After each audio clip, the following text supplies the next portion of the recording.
fin de dimanche.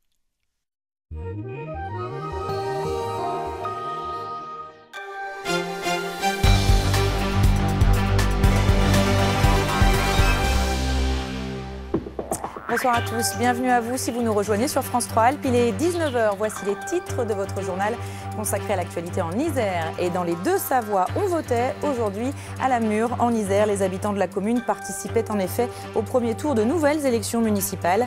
Un scrutin pour désigner le successeur de leur ancien maire Fabrice Marquiol, disparu le 5 mars dernier. Le dépouillement a lieu en ce moment même pour départager les deux candidats sans étiquette engagés. Celui de la continuité, Éric Bonnier, dans la course face à Carlos Rivière. Les mamans étaient à la fête. Aujourd'hui, les familles aussi. Un dimanche entier pour célébrer l'inattendu. C'est ce que proposait aux participants le diocèse de Grenoble-Vienne. Un rassemblement au lycée des Portes de Chartreuse à Vorep, autour de conférences, de témoignages et d'un grand pique-nique aussi.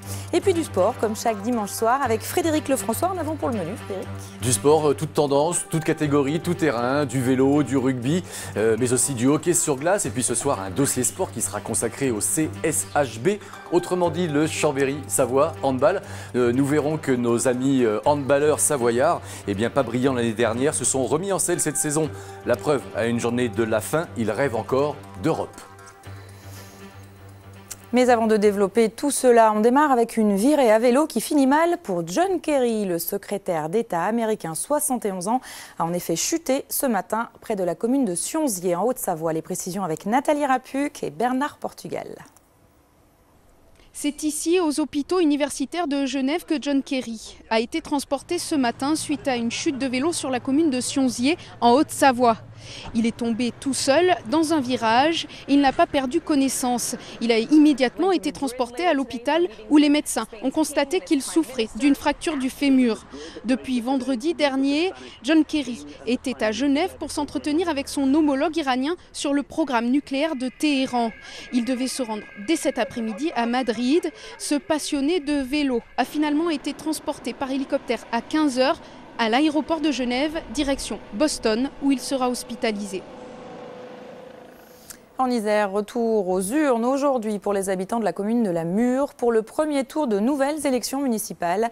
Il s'agit en effet pour eux d'élire le successeur de leur ancien maire, Fabrice Marquiol, disparu le 5 mars dernier. Reportage de Joël Serroni et Jordan Guéant. Pourtant, les tentations étaient grandes. Une belle journée ensoleillée, les traditionnels repas de famille de la fête des mères. Mais les Mathézins ont tout de même répondu en nombre à l'appel des urnes. Des électeurs mobilisés, attendant patiemment dans la file qui courait ce matin jusque dans l'escalier accédant à la salle du conseil. La dernière fois, il y avait eu 60% de participation. Là, je pense qu'elle sera plus grande, la participation. Normal, il y a un enjeu. À voter, tenez, merci. Maintenant, effectivement, il y a une deuxième liste.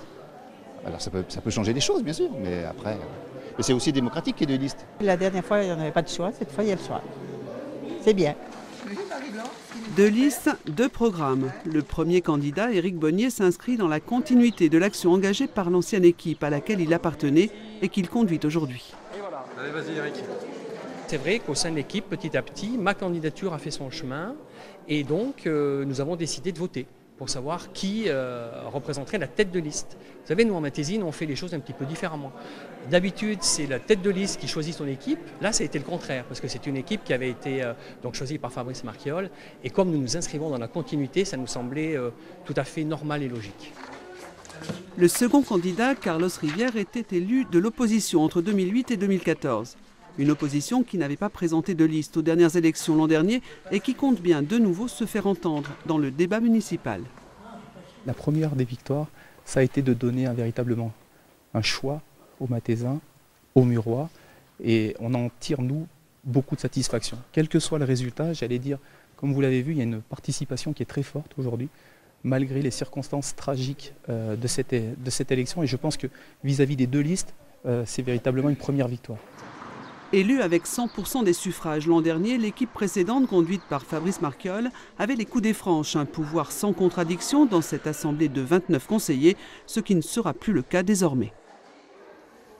Dans l'actualité, il y a aussi cette fusillade. Ce matin, en plein jour, près de la place Bir Hakeim à Grenoble, un homme d'une trentaine d'années a été pris pour cible avant d'être percuté par un véhicule.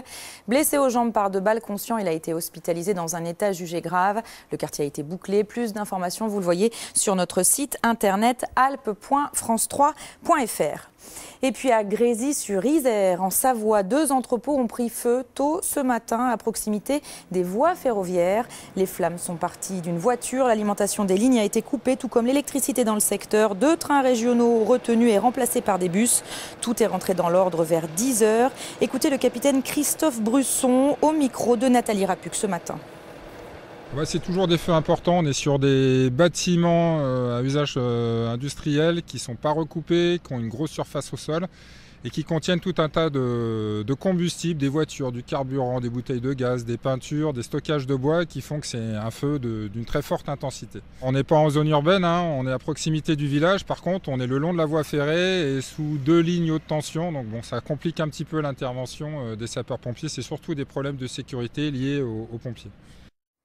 Voilà, et ce soir, la piste criminelle est privilégiée. La gendarmerie d'Albertville lance donc un appel à témoins. Toute personne qui circulait cette nuit sur la RD 222 et qui aurait remarqué des comportements anormaux est priée de contacter le numéro qui s'affiche sur votre écran 04 79 32 00 17.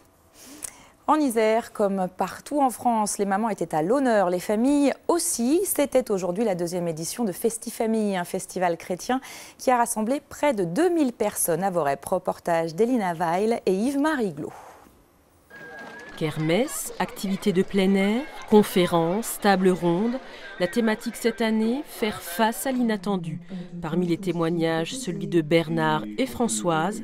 Il y a 30 ans, ils ont dû faire face à l'inattendu. On nous a annoncé que notre enfant était trisomie 21. Voilà. Donc on a pleuré les 3 premiers jours, mais après on s'est dit il faut rebondir. On ne va pas pleurer toute notre vie. On a accueilli cet enfant, bien évidemment, dans la plus grande chaleur. Et puis, on l'a fait grandir, on l'a fait évoluer. Cette journée, où l'occasion de témoigner de l'imperfection de la vie et de l'impact dans les familles qui doivent faire face. L'homme n'est pas tout puissant. L'homme, il a encore des inattendus qui lui arrivent. Et, comment dire... de pouvoir dire qu'on peut vivre avec un enfant qui n'est pas comme les autres, c'est important de le dire. L'occasion aussi d'aborder la multiplicité des familles en 2015 et de présenter les actions du diocèse qui leur sont dédiées. Une association d'accompagnement pour les personnes à tendance homosexuelle et pour les familles aussi. Voilà, donc je pense que ça fait partie aussi de l'accompagnement pastoral au nom du Christ et de l'Évangile que nous pouvons avoir pour les familles. Vous avez des personnes divorcées, des personnes divorcées remariées. Je pense qu'on peut faire encore un peu plus pour l'accompagnement des personnes en situation de souffrance. L'occasion enfin de rappeler l'essentiel. La famille, c'est un tout, c'est vraiment un couple et des enfants et quelque chose de commun à vivre. Et là, la famille, en fin de compte, elle n'est pas que notre famille à nous, et là, on voit que c'est la grande famille. Et d'aborder les défis des familles modernes. On a énormément d'amis qui se séparent autour de nous et c'est vrai que ça interpelle comment rester nous unis face à la vie en général. Comment témoigner de notre union aussi, comment transmettre ça à nos enfants. Si la vie de famille n'est pas toujours un fleuve tranquille, est-ce pour autant un fardeau ? Le poids de la famille. C'est le poids de la famille. Non, c'est léger la famille. Il est temps à présent de parler sport dans ce journal des Alpes et vous le savez maintenant, qui dit sport dit Frédéric Lefrançois. Bonsoir Frédéric. Et on commence avec les rugbyman chambériens qui ont frôlé la montée en Pro D2. Ça s'est joué à pas grand-chose. Oui, vraiment à pas grand-chose. Oui. Le SO Chambéry, l'équipe de rugby de Chambéry jouait cet après-midi son match retour de demi-finale face à Aix-en-Provence. Après s'être imposé la semaine dernière, Chambéry pouvait valider sa montée en Pro D2, mais c'est raté. Pourquoi ? Parce que Chambéry a perdu 27-12, mais surtout Chambéry a perdu avec plus de 14 points de retard et ça c'était complètement interdit. La déception est énorme après une saison qui a vraiment été pleine et on écoute la réaction à la sortie du terrain de Andrzej Kutil. Il est ni plus ni moins que le pilier gauche de l'équipe de Chambéry. C'est dommage, c'est comme ça, c'est la vie, on est mal maîtrisé premier mi-temps, on est mené à 13 points et après c'est très difficile de jouer deuxième mi-temps parce que c'était presque 0-0. Donc c'est comme ça, c'est la vie. ça déçoit, mais vous avez fait quand même une grosse saison et ça, il ne faut pas l'oublier, quoi. Oui, bien sûr, mais on est une équipe de compétiteurs, donc on voulait aller jusqu'au but. Ça, on n'a pas fait, donc forcément, on est dessus. Ouais. On poursuit, Frédéric, sur le bitume avec un mot de Giro. On parle cyclisme, bien sûr. C'était la 21e et dernière étape du Tour d'Italie, il faut l'appeler aussi comme ça, 2015. Ça se déroulait entre Turin et Milan, une petite balade de 178 km, voyez-vous ça. Et dans ce final pour AG2R, la mondiale, c'est l'Allemand Patrick Grecht que l'on voit en tête ici à l'image, qui s'est fait remarquer à 3 km de l'arrivée en portant une belle attaque pour rattraper les 2 échappés du jour, mais en vain. Au final, celui qui arrache l'étape au sprint, c'est Kesseux, mais au classement général, le maillot rose, c'est Contador et c'est bel et bien lui qui le garde et qui s'impose. On donne rendez-vous à tout ce petit monde dès dimanche prochain pour le départ du Critérium du Dauphiné. Allez, changement de décor, changement de costume aussi après le vélo, les patins. Et il y avait du monde, du beau monde, hier soir à Pôle Sud sur la patinoire d'agglomération de Grenoble. Effectivement, on parle hockey sur glace, mais pas côté championnat, cette fois-ci côté jubilé, avec le jubilé de Baptiste Amar, l'ancien joueur des Brûleurs de Loups. Hier soir, eh bien, vous le savez, depuis un an, il a déposé mitaine, casque et autres crosses. Hier soir, c'était son jubilé et effectivement, il y avait du people sur le bord de la glace. Baptiste Amar, à l'heure des souvenirs. C'est un maillot de l'équipe de France qu'on m'a apporté en souvenir. J'ai dû porter à un moment donné, on m'a pas dit quelle année, mais voilà. Numéro 27 en équipe de France, mais éternel numéro 5 des Brûleurs de Loups, Baptiste Amar accueille pour son jubilé quelques grands noms du hockey français. Huette, Meunier, Yorick Treille, Sacha Treille, Tartari, Bellac, Gervais. Mais on mise tout sur Steph Barin. C'est notre idole, donc avec les 18 Jeux Olympiques qu'il a fait, on espère qu'il ne pète pas une barrice. Un rassemblement digne du retour des tontons flingueurs. Pour éviter de passer pour être complètement ridicule, on va faire ceux qui sont encore en activité en premier, et plus le match va aller, plus ceux qui sont moins en activité vont pouvoir jouer. C'est toujours agréable de raviver un peu des souvenirs qui commencent à s'éloigner petit à petit. C'était monsieur parfait, c'était le capitaine idéal, toujours en contrôle de ses émotions, toujours vraiment à garder son calme et à l'inspirer aussi à l'équipe. C'est le joueur du quadruplé qui restera pour l'instant inégalé, le Grand Chelem de 2009, les 4 titres remportés. Car des souvenirs, il en a, l'ancien capitaine des Brûleurs. Gapençais, converti isérois, monsieur 200 sélections en équipe de France, a écrit les grandes heures du hockey grenoblois. Alors, un an après avoir accroché les patins, il s'en montre sous son meilleur jour. Il paraît que vous faites le meilleur match de votre carrière. C'est sympa les gars qu'on dit ça. Non, mais en tout cas, je prends beaucoup de plaisir. Peut-être celui où je prends plus de plaisir. Pas d'enjeu, mais du jeu, que du beau jeu. Ça joue là, c'est un niveau international hein. Un dernier match, mais ne lui dites pas pour tourner la page, car ça, Baptiste Amar l'a déjà fait. Certains disent c'est une petite mort. Pourquoi pas, dans un certain sens, mais c'est aussi plein de belles choses à voir venir.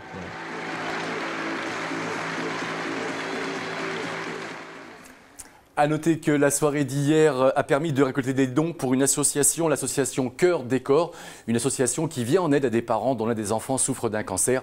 Les hockeyeurs ont un grand cœur. Voilà, et puis de la glace, on passe au sport mécanique. Frédéric, vous nous donnez des nouvelles de Loris Baz. Oui, des nouvelles de Loris Baz, notre pilote haut-savoyard qui, depuis cette année, a intégré l'élite, la catégorie reine des motos, puisqu'il court désormais en moto GP. Eh bien, aujourd'hui, il courait le 6e Grand Prix de la saison, qui se disputait en Italie sur le Mugello. Vous le voyez là, avec son numéro 76, eh bien, Loris a de nouveau réalisé une belle performance pour un garçon qui découvre cette compétition. Il se classe 12e, tout comme il y a 2 semaines, à l'occasion du Grand Prix de France. Prochain rendez-vous, le 14 juin en Espagne. Et retour au sport collectif avec du handball et les yeux des Chambériens tournés vers l'Europe. Direction le Phare. Le Phare, c'est l'antre de l'équipe de handball de Chambéry. Et c'est là-bas que nous avons croisé joueurs et entraîneurs qui se préparent pour un dernier match. Un dernier match qui risque d'être vraiment très très chaud puisque eh bien, les Chambériens peuvent toujours et continuer à rêver de Coupe d'Europe. Les saisons se suivent mais ne se ressemblent pas. Et c'est bien comme ça. Il y a un an, à un match de la fin du championnat, les Savoyards n'avaient plus rien à jouer, plus rien à gagner, plus rien à perdre. si ce n'est un peu de fierté. Un an plus tard, changement de décor et d'ambiance. Le suspense est total. L'ambition est de retour grâce à un exercice 2014-2015 bien mieux maîtrisé. On a réussi cette année à avoir un peu plus de constance, à avoir un peu plus de rigueur, à tenir des résultats que l'on n'aurait pas forcément tenus la saison auparavant. Et c'est de l'ordre du détail, mais ces petits détails, pour l'instant, ils jouent en notre faveur.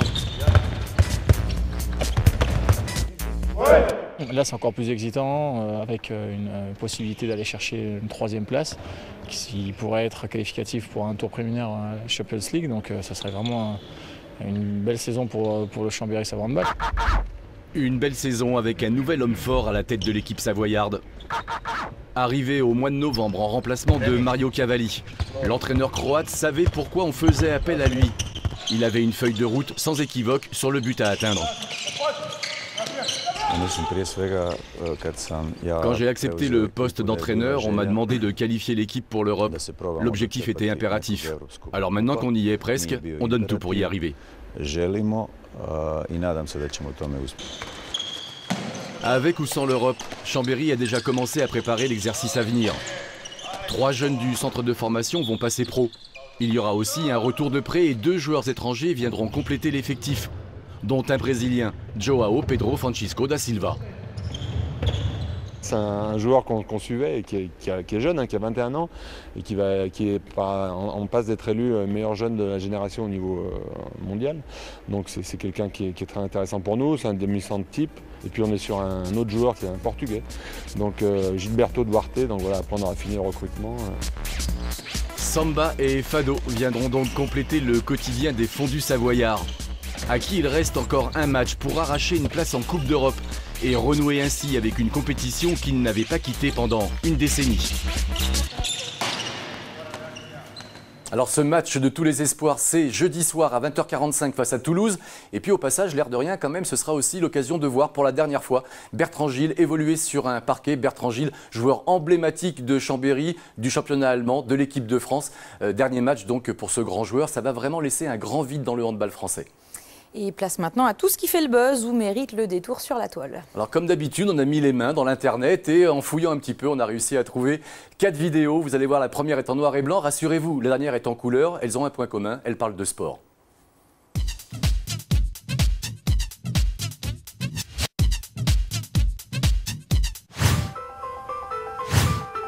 On attaque avec une archive qui nous ramène non pas en 1930, mais plutôt dans les années 50. À l'époque, on faisait déjà du parcours, mais sans doute sans le savoir. À l'image, ce n'est pas un amateur, mais un cascadeur allemand du nom de Arnim Dahl. L'air de rien, c'est plutôt balèze quand on se dit que tout cela a été réalisé en tenue de ville, avec des gros godillots en guise de chaussures de sport. C'est fort.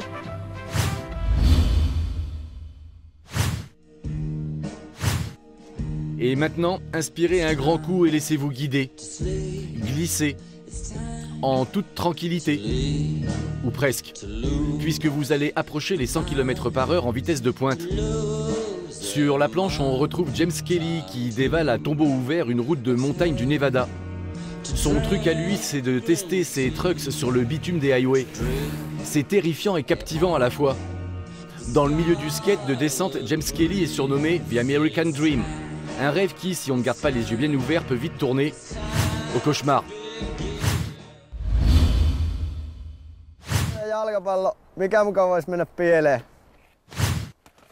Des quarts mais pas de crampons. Des skis et un ballon.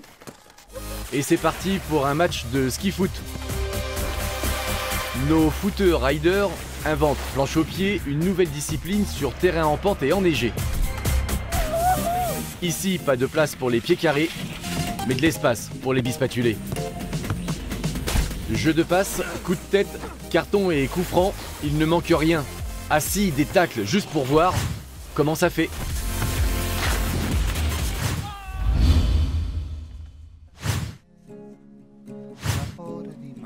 Et après tout ce bruit et cette fureur, on se quitte tout en douceur. Direction l'Italie, entre Toscane et Sicile, pour un surf trip en compagnie de 2 Californiennes qui ont quitté le Pacifique pour chasser le swell en Méditerranée.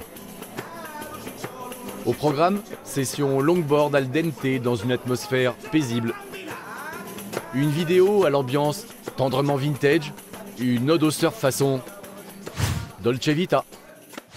Voilà, fin de la connexion, bonne semaine sur vos claviers et à plus tard.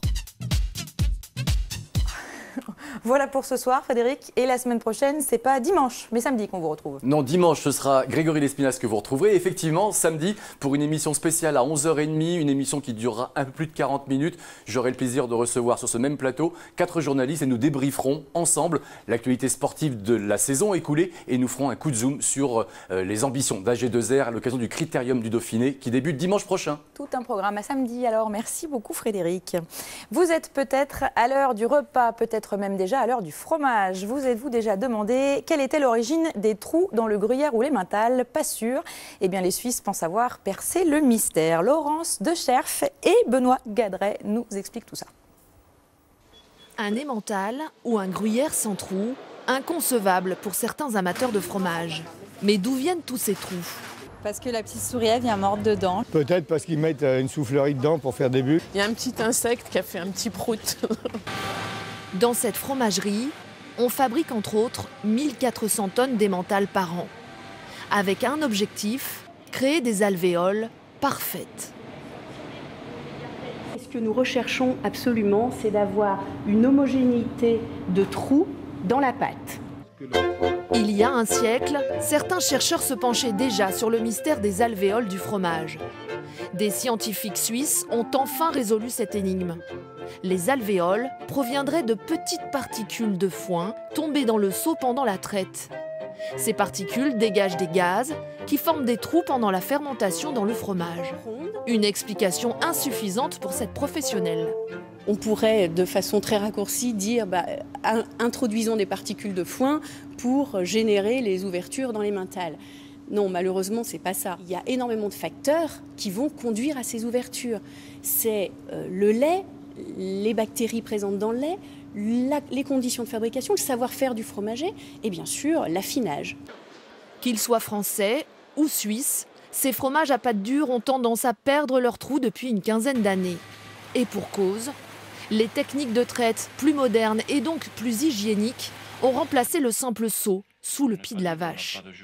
Résultat, plus de foin dans le lait et donc plus de trous. Reste aux gruyères et à l'emmental sans trous à faire leurs trous auprès des consommateurs. Et avant de nous quitter, ce rappel des principales informations développées dans ce journal. On votait aujourd'hui à la Mure en Isère. Les habitants de la commune participaient en effet au premier tour de nouvelles élections municipales. Un scrutin pour désigner le successeur de leur ancien maire, Fabrice Marquiol, disparu le 5 mars dernier.